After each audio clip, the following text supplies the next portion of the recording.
দর্শক, আমরা যতই গাঁথুনি করি কিন্তু গাঁথুনি ভালো হবে কিউরিনের কারণে। কিউরিন যদি খারাপ হয় তো গাঁথুনি কিন্তু খারাপ হবে।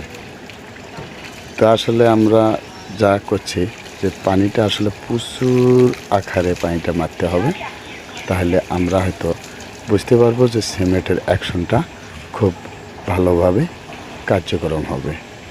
যদি আমরা কিউরিন ঠিক না রাখি তাহলে অবশ্যই আমাদের গাঁথনি খারাপ হবে। তো আসলে তাতে কারো দোষ থাকতে পারে না।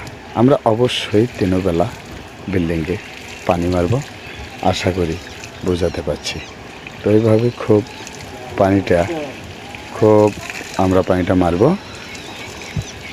খুব সুন্দর মনোযোগ দিয়ে, যাতে পানিটা খুব ইটে যেন পানি খায়া ইটে অবশ্যই পানি যেন আবার ওগলে ফেল দেয়, তাহলে সিমেন্টের অ্যাকশনটা খুব কার্যকরম হবে।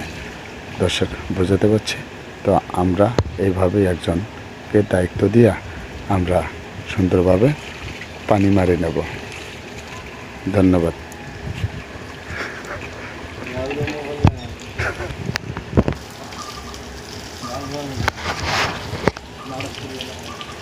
পানি মারার নিয়মটা অবশ্যই কমসে কম 15 দিন পানি মারতে হবে।